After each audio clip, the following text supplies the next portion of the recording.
I'm Jen Taylor Skinner, and this is the Electorette. On this episode, I have a conversation with professor, scholar, and author Patricia Turner, and she has a new book out this week titled Trash Talk: Anti-Obama Lore and Race in the 21st Century. I really enjoyed this book, and I really enjoyed this conversation.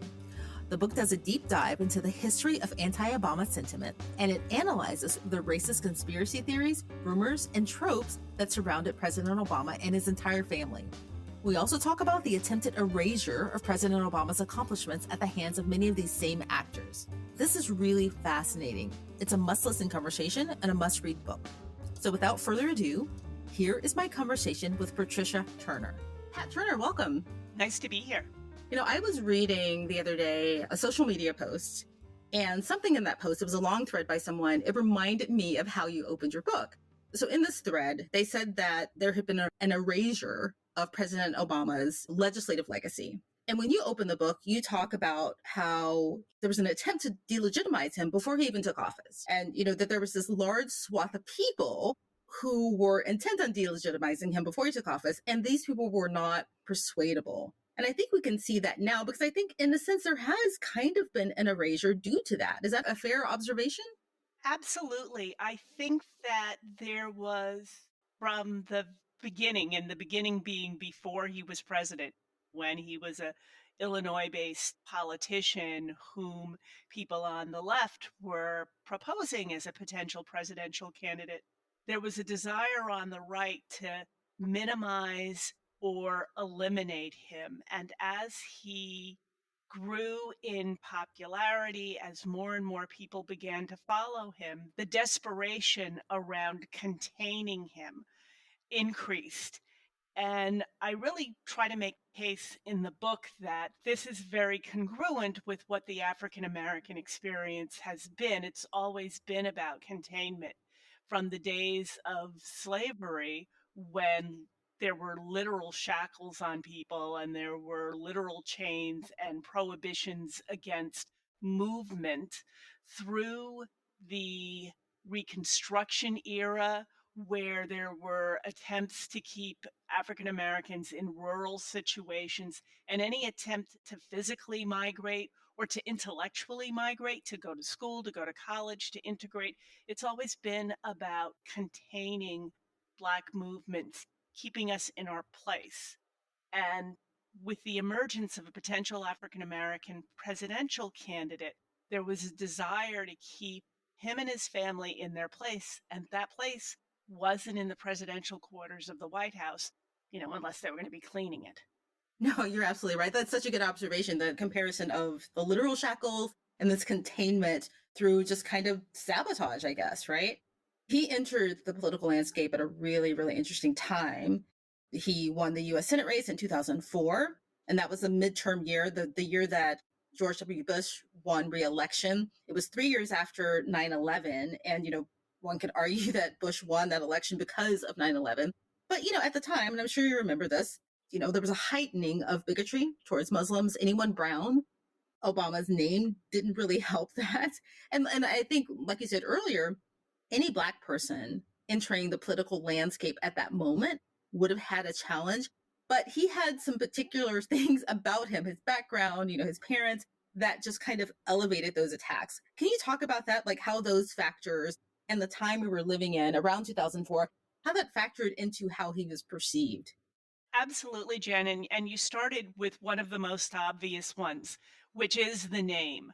He is the first Barack most people knew, the first Obama most people knew, and certainly with that middle name of Hussein coming on the aftermath of the 9/11 incident, the uniqueness and foreignness of that name was problematic. An African father with a white mother, so all of the specter of mixed relationships coming in was going to be a problem for him. In the minds of many, he seemed to come out of nowhere. There was a day in American history when even political junkies didn't know who Barack Obama was. And then he gives a speech at the convention, and he's on the front page of every newspaper. Anything that emerges really quickly like that, whether it's an individual or a product, is really primed for sort of conspiracy thinking. Many of the things he did were incongruous with what people thought that profile should be. So, going to Harvard Law, but going to Harvard Law and then being a community organizer. So, the biography individual pieces all added up to profile that was exploitable to those individuals who wanted to exploit it. You're so right because I consider myself a political junkie, obviously. And I hadn't heard of him either. And I remember when the book came out, the book that kind of like launched him onto the national landscape. I remember that. But then again, I kind of forgot. I forgot that he was still there, because he wasn't consistently in the headlines. That's the first thing I'll say. But the second thing I'll say is that I find myself, and I try to catch myself saying that he had an unconventional background. But unconventional to whom? Because you can go to any city in this country and within a few minutes, just going to the downtown area, you can run into somebody with a similar background, right? We're a nation of immigrants. We're a nation of people of color. His background really isn't that unconventional. But the thing that's really unusual about his trajectory is because it's unusual for people or uncommon for people with his background to rise to the level of political success that he did. And that was the problem that they had. Right, to rise really quickly. He wasn't I mean, he was obviously a member of the Democratic Party, but he wasn't somebody that, you had seen being groomed step by step along the way. He really had a national platform on his first big outing, and, he knocked it out of the park with that speech for Kerry, which identified him to the world. The book you referred to was on the bestseller list for months and months and months. Interestingly, though, another book that no one pays attention to that was on the bestseller list was An Attack Against Him, The Abomination. And so there was constituency ready for someone like Barack Obama. I remember a colleague of mine reminding me that ethnicity and race was not necessarily the lens that everyone would see him through. She said, "Oh my God, it'll be so nice to vote for somebody like me, someone who was raised by a single mother." And to her, that was the common denominator, right? She looked and she had one sibling, he had one sibling, a father that had disappeared, and that was a common denominator. Well, that's really funny because he meant different things to different people. He had this Ivy League background and then he was a community organizer, but then he was also, in a sense, kind of a political insider because he was given this platform, with a speech. And I remember when when I did become aware of him, telling my son, like, his hair is like yours, he looks like you. So he meant a lot of things to a lot of different people. Yeah, and African Americans of my generation, and in fact, Gwen Ifill in her book about him talks about this. There was a very common sentiment for those of us whose parents weren't alive to watch his run for the White House, to watch that election night, to watch that inauguration. Man, I wish my parents could have lived to see this, right? I would have loved for my mother, and that was my experience, but it was the experience of so many African Americans who had, come of age in the middle of the prior century, lived through the civil rights movement, and it was just such a culminating moment for so many of us. I have an aside, an interesting story about that. I grew up in Memphis, Tennessee, where Martin Luther King was assassinated. My mother lived through the civil rights movement and she was alive to see Barack Obama. She's still alive, but she was alive to see Barack Obama elected. And I remember having a conversation with her during the primaries and just being really frustrated because I understand this thinking of growing up in the South and in the deep South, right, where I grew up, and not being kind of wary of or suspicious of something like this. And I remember her telling me, well, I'm not going to vote for him in the primary because it's a trap. She said that, that he's not going to win anyway, so I'm not going to vote for him. And I remember getting a little kind of like peeved and saying, like, he won't win. We can never win if we don't believe that he can win. So you have to vote for him. So I told her, to vote for him. But that's just, an aside. Your mother is not unusual. That was ironically one of his big obstacles. There was your mother's way of thinking, well, he's not going to win anyway. And then the other really common thing that I was able to document and collect versions of was the sentiment of people who liked him so much they wouldn't vote for him. because he was the father of two young daughters and they were just confident that he was going to be assassinated, the girls were going to get kidnapped, that the hardcore white supremacists, the radical fringe of that group, was not going to let a black man run for president successfully, move into the White House.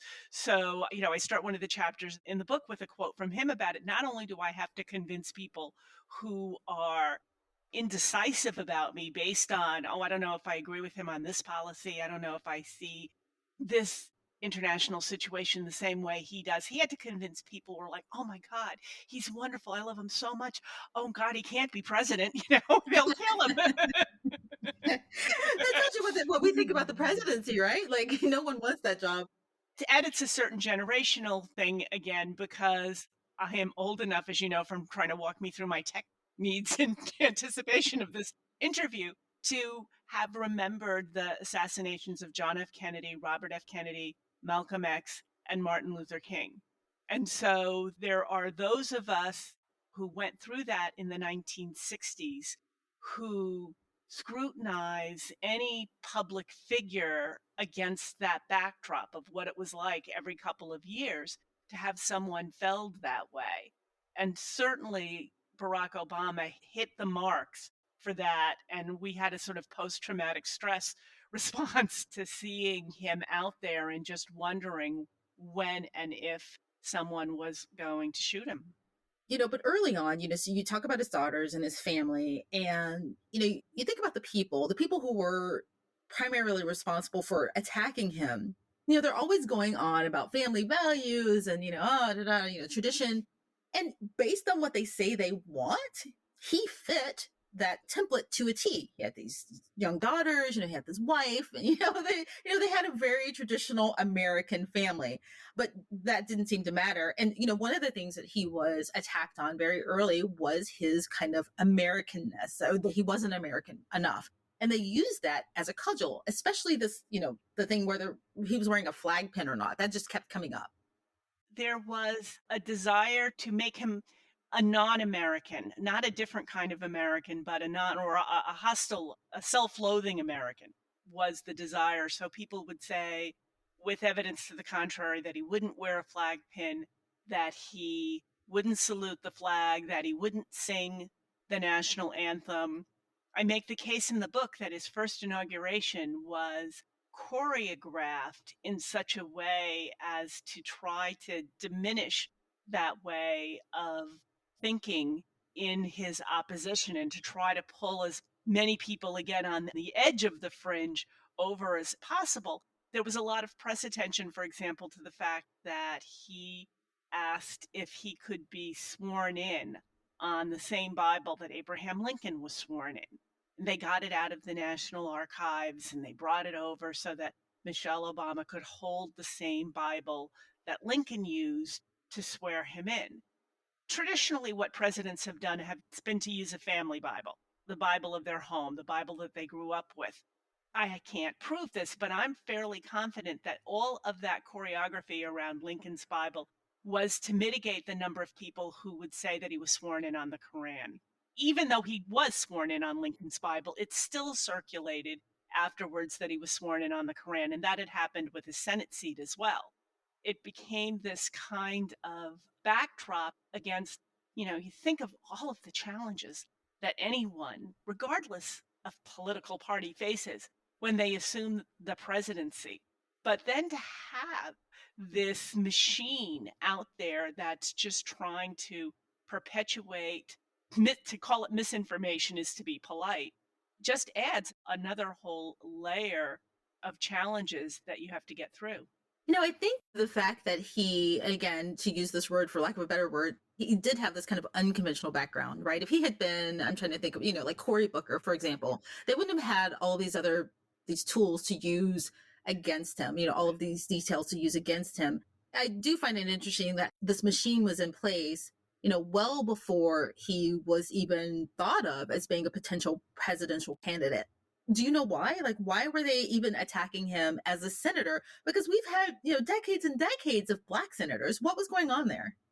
One of the things that the Obama presidency reinforces, I think, is there's a segment of the American population that is profoundly anti African, which is different than being anti African American. But you drew the analogy with Cory Booker, and I think you're absolutely right. And a question that I get a lot of time is whether or not Colin Powell would have faced the kind of racism that Barack Obama faced. And when you peel back the layers at what it is about Barack Obama's race that can be so upsetting to people, it's the one generation from Africa piece of it. His father is an international student from Kenya. There's all of these god awful memes that circulated with him with bones through his nose and loin wraps on, completely evoking an image of a savage that you couldn't apply that to Cory Booker or to Colin Powell, right? But you can do that to the son of an African and someone who proudly talks in his autobiography about his first kind of pilgrimages to Africa. The way in which the Ebola outbreak is treated during his administration. And again, when you look at what was going on the right wing blogs and in the comments after a news story about Ebola and what people were saying, what they did with the two names, Obama, Ebola. I could show you so many permutations of the collapsing of Obama and Ebola into names. There's a really strong anti African sentiment that the presence of Barack Obama as a president really triggered. And I think that's one of the things that distinguished him from other more, you've been using the word unconventional, if we could call Cory Booker or Colin Powell or Condoleezza Rice. They're the kind of Black Americans that white Americans are more accustomed to. There's something familiar about people whose parents grew up in the South and that whole biography. They didn't want to learn a biography of a Black man from Hawaii.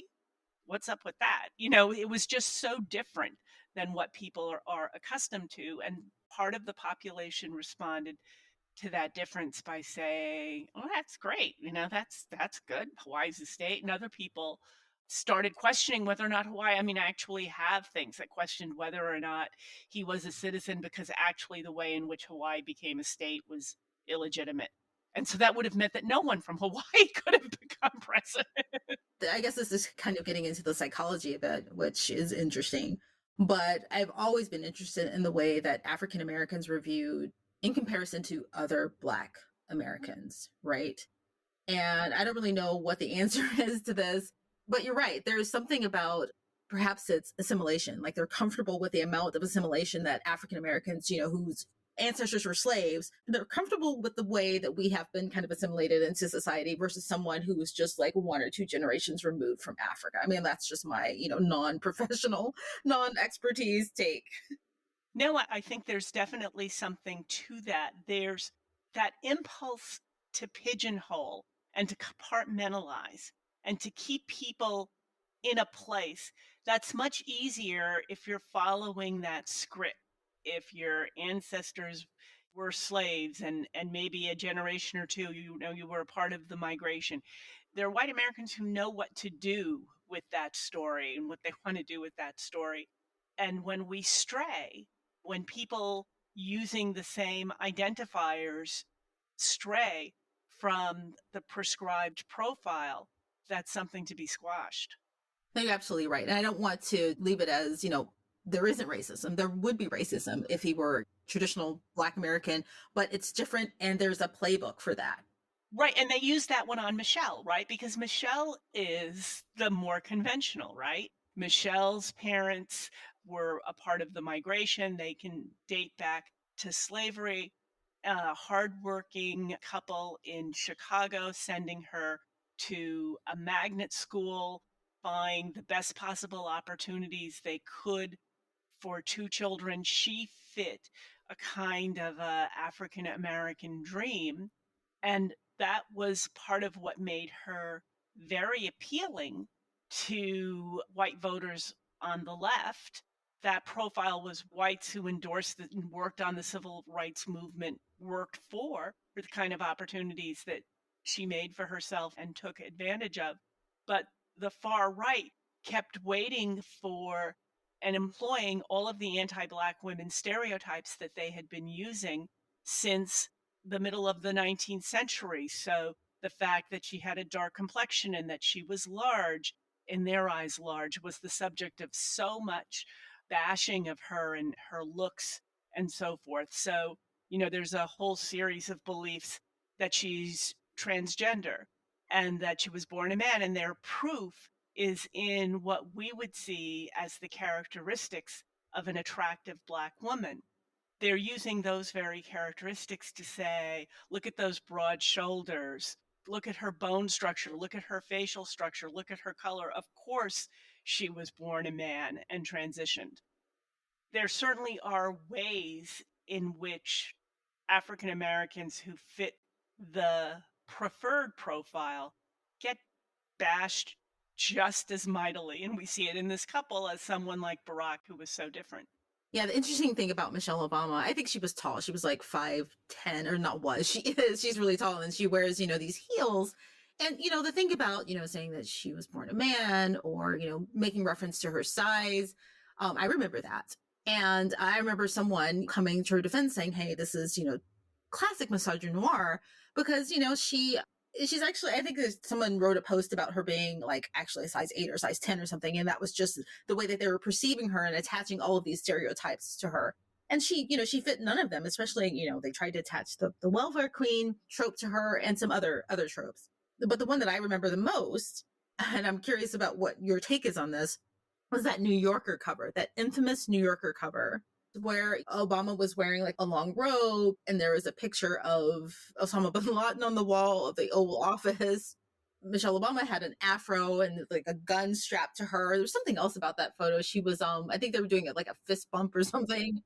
And then there was a flag burning in the fireplace of the Oval Office. Everyone remembers this, right? And I don't really know what I want to ask about this, but one of the things I was curious about is they said it was satire because it was on the cover of the New Yorker, and the New Yorker wouldn't do something like that unless it was satire, I guess. I don't know. What did you think about the apology and the explanation following that? I thought it exemplified what was going on and continues to go on.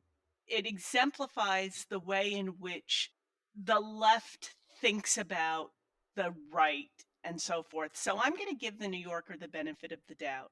I'm going to say that they thought it was satire, that they thought it was pointed, and that people might go, oh my God, some kind of a we here are really off base here, and that they might move some people with that cover. I don't really think that they understood. And when I say they here, I mean the New Yorker and much of the mainstream media at that time, many of the political consultants that Democrats were using. I don't think they understood the right and the far right to the point that people would look at that and take it literally. People would look at that as evidence of Michelle's radicalism and Obama's faith. I don't think they saw that coming. And even when it came, they still wanted to say, well, that's some weird little fringe group. That can't be representative of a significant segment of the population because the people that I have cappuccino with aren't like that.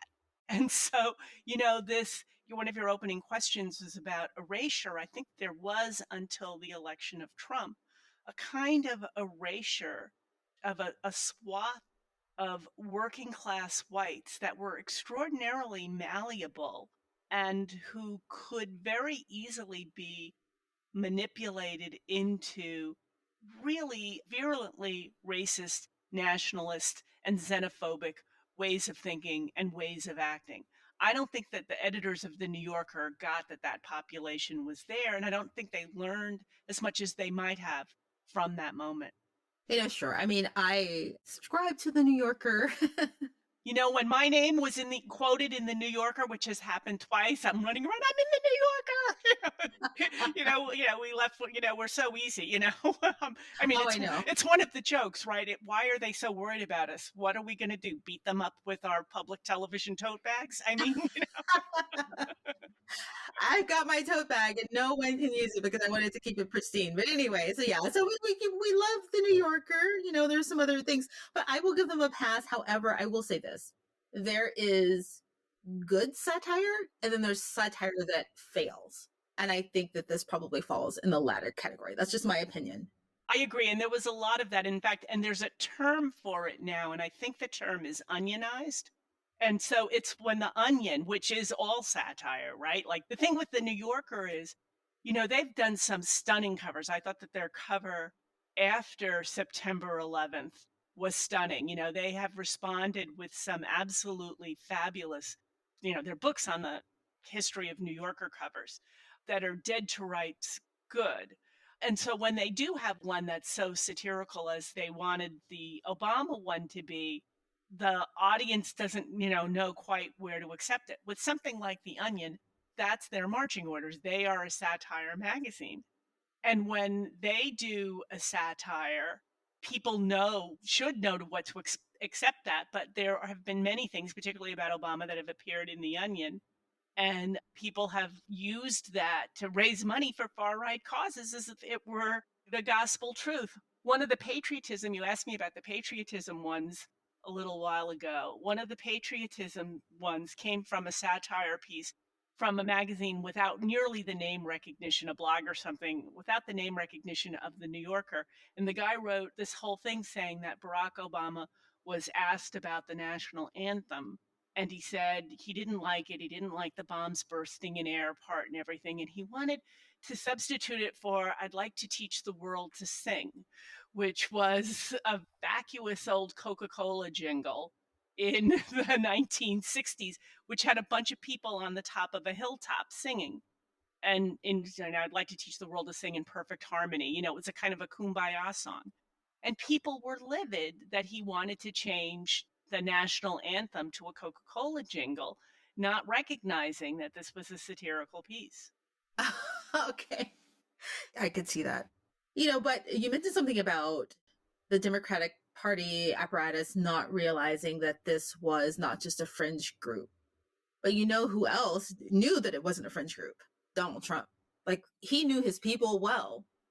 He learned them. He's a quick study. I think it's very hard for some of us when you find yourself in the act of giving Donald Trump credit for something. There's like a spasm that can kind of happen. But he realized who to ask. He realized very quickly.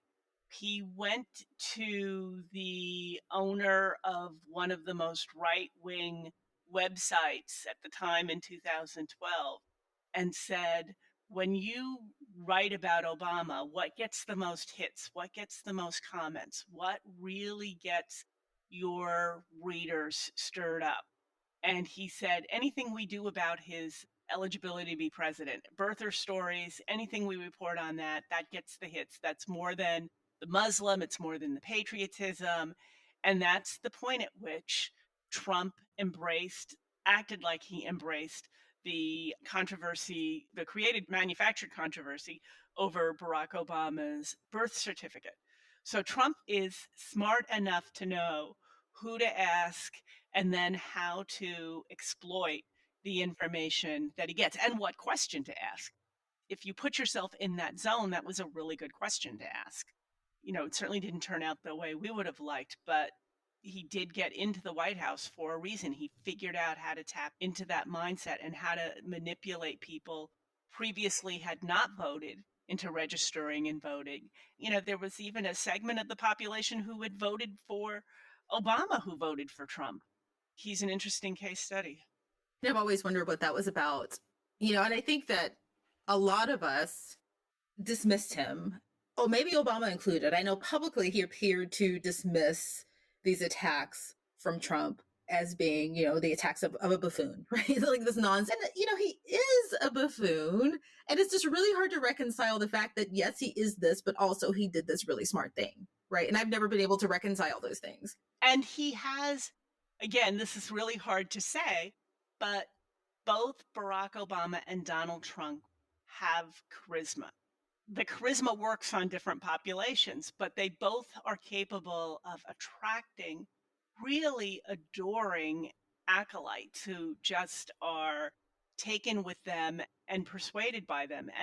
And Trump's are extraordinarily we look at them and go, how can you believe these two things at the same time, right? Like, how can you believe that Trump said that armed individuals ought to be allowed into the ellipse and be allowed to march to the Capitol? How can you believe that at the same time that you believe that all of those people were Antifa and members of Black Lives Matter? Like, would Trump have allowed armed people from Black Lives Matter? Those two things are totally incongruent. And that's one of the things that those of us who study conspiracy theories talk about, is the fact that you can hold two opposite views at the same time. And it's what makes the desire that people have to find a logic behind it. A lot of the questions I get are, help me understand the logic of how someone could come to believe that. And it's often one of the hardest questions to answer, because it defies the rules of logic the way most of us understand that. Yeah, actually, I have so many questions for you. I'm thinking of all of the conspiracy theories right now, and I try to tell people this isn't logical, but we're talking about President Obama today. Perhaps I'll get a chance to ask you all my other questions. But before we get to the most recent Republican, I want to talk a bit about John McCain and that primary, because there was this moment, and I'm sure you remember this moment. So there was a town hall. John McCain was doing this town hall, and a woman stood up, an older white woman, and she asked, I heard he's an Arab, right? And I think I'm just curious of what you think about that moment, because my take from that was, it was President Obama, who wasn't president at the time, but I think he benefited from that rather than McCain. What I think happened there was really interesting, because there's a way in which McCain, in part, lost the election because of that moment. I compare that moment, because McCain took the mic and he said, no, this is a fair fight. And her name was Gail McQuennell. And people felt like the candidate, she was wearing a McCain Palin t-shirt at the time. She was a volunteer, and he, in the eyes of many on the right, shamed her publicly. And there was a lot of fallout for McCain afterwards, making it difficult for him to mobilize. There's a moment when Trump was running in 2015, 2016, where he's questioning what then President Barack Obama's nuclear deal with Iran. And somebody from the crowd yells out, and he goes, I don't know why he signed that. McCain says, I don't know why Obama signed that. It's a terrible deal. And somebody from the audience yelled out, it's because he's a Muslim. And Trump takes the mic. He gets the guy to repeat it. He makes a moment out of it, and he celebrates it. And he gets the media to watch him celebrate it. He gets elected president. He bashes Obama for being a Muslim, and he gets elected president. John McCain took the high road and he lost. And there's obviously other factors at work, but the difference between McCain and Romney, Obama's opponents in 2008 and 2012, and Trump, was, no matter what you might think of the politics of the two of them, they would only go so low. And Trump was willing to go lower, and he was rewarded for it. And there was much more attention to that Gail Quinnell moment when John McCain died. It was the most commonly replayed clips in the period between the announcement that he had died and his funeral. It was like, oh, remember when politicians were like this? And when it actually happened, it didn't get a lot of coverage. It got some coverage, but it didn't get nearly the coverage that it got when he died. That moment, the idea that because Trump leaned into that moment, saying that, it's because Barack Obama's a Muslim, that element in their constituency still just scares me. That's just a comment, right? The fact that normal Republicans just weren't brutal enough, right? I think we see that now in the way things have degraded. Let's talk about Obama's role in the current political moment, or just go back a bit, like the 2020 election.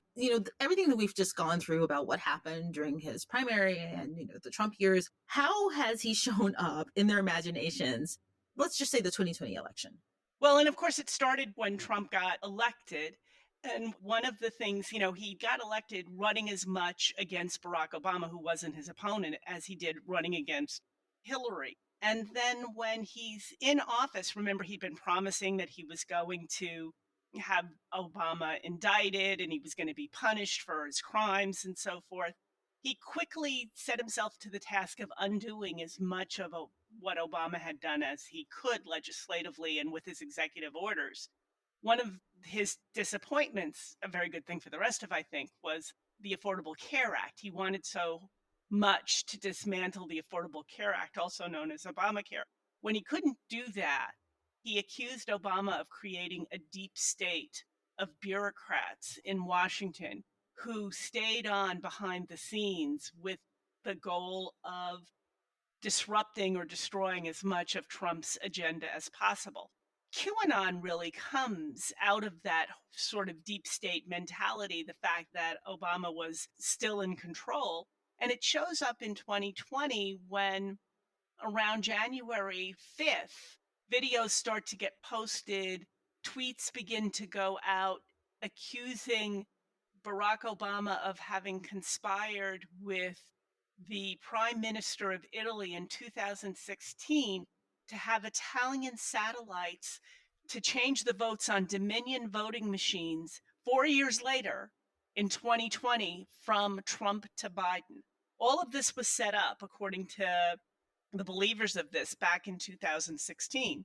When this begins to hit the Twitter sphere, and there were these YouTube videos, tens of thousands, hundreds of thousands of hits, in 24 hours. And it becomes one of the ones that Trump insists that Mark Meadows get to the bottom of. And so those Trump's advisors that we've been seeing in the hearings had to call their counterparts in Italy to get their proof of this, because there was this thought that's what happened. Obama did it back in 2016 when he was setting up the deep state. That late into the recent history, Barack Obama did it and it's a bad thing was very much on the minds of the far right. I'm just curious, and I don't know if you have the answer to this, that it's clear from what you've just said and everything we've talked about that, I've always thought of Trump and his presidency as a grievance campaign, right? He was never interested in legislating. He doesn't care about policy. He doesn't care about anything. He doesn't care about people. I'm curious as to why Republicans have tolerated that and why they didn't turn on him, because he wasn't really interested in furthering their legislative agenda, if they even have one. I don't know if they have one, but he was interested in revenge. And, I'm just not really sure, like, why an entire political party would say, like, hey, because honestly, I think that if there were something that Trump thought would hurt Obama, but it was good for progressives or Democrats, he would do that too. I think one of the things that I hope that the Democrats have learned from the whole Trump experience is that you can't paint all Republican voters with the same brush. So you have the far right MAGA hat wearing, the QAnon shaman, the most visible of people on January 6th. You have those voters that I think are the ones, you're talking about, that Trump was really able to manipulate and exploit. And then you have Republicans who are, they have issues, Second Amendment, pro-life. They approach those with something you and I might recognize as a policy-oriented foundation. And they will acknowledge that they didn't like the way Trump comported himself. They didn't like his language. They didn't like the Access Hollywood tape. But their goal was getting the Supreme Court changed, and their goal was protecting the Second Amendment. And they were willing to vote for Trump and for what Trump supported and get in bed with the QAnon shaman and his ilk. And I think that the nuances of that voting bloc really needs to be understood if you're going to come up with a voting bloc that defeats it. That makes total sense, because you don't need a legislative agenda if you have the Supreme Court. And then there were the suit-wearing Republicans, right? The polished Republicans. And I'm sure, when Trump held the Bible upside down, at that church in Washington and stuff, it turned their stomach. The people who have a sense of Christianity, that's their sense, and that's, again, you and I might recognize as fundamental or too fundamental or whatever, but it's theirs. And Trump has nothing that's not Trump. There's no belief other than whatever he finds satisfying in a given moment is what the world should aspire to. Yeah, okay, so final question about Trump, because this is an observation that I've made, and maybe it's wrong. I don't know if you'd agree with this, but you mentioned that both Trump and Obama were charismatic, and I would agree with that. And thinking about January 6th and what people went through to defend his honor and his legacy or whatever they were doing, right? Trump, maybe he's charismatic, but he's not a very inspirational character. He's dumpy, he's a failed business person, he's not that bright. I mean, it's just like he doesn't have anything that's really appealing. And I don't think he inspires anyone. I'm not really sure how someone like that gets people to break into ruin their lives, essentially, right? The hundreds of people who've been charged. And I think that I've always thought that it wasn't necessarily about Trump. It was about their shared hatred of Obama. Oh, And I he was the absolutely agree with person. you. So it wasn't him, Obama and what he represented. And another thing we haven't talked about that is a part of all of this, I think it's worth mentioning at the end, that we learned again about segments of the American population through this whole experience, is how anti-intellectual it is. How one of the attributes of both Obamas that gets ridiculed is their education, is that they went to good schools, that they aspired to go to good schools, that they succeeded there. There was a time in which we were told that was a pervasive element of the American dream. But, it turns out, when you read some of the interviews with people in the fossil fuel states, right, with coal mining, and the fact that their offspring, might not be able to grow up and work in the coal mines, like, for so many of us, that seems counter to the aspiration that you would want the best possible education and you would want a knowledge economy. But that becomes really something that gets ridiculed about Obama. And Mensa's not knocking down Donald Trump's door with a membership application, right? I mean, he revels in his inarticulateness and his limited vocabulary and the misspelled tweets. And people see that as, it's almost like they're saying, I don't have to be real careful about my spelling because Trump isn't careful about his spelling, or you people who condemn his spelling, you're just elites.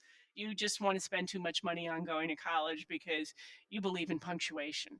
And so we've learned a lot. I hope we've learned a lot from what we've been through in the past dozen or so years.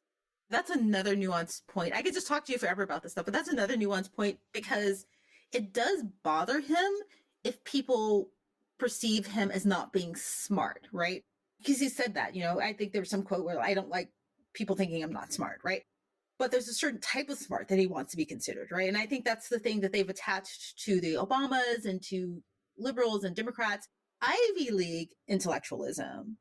They've been able to successfully paint that as being kind of like foolishness. They lack common sense. They may have like these fancy degrees, but they don't have the common sense street smarts, the business smarts that someone like Donald Trump has.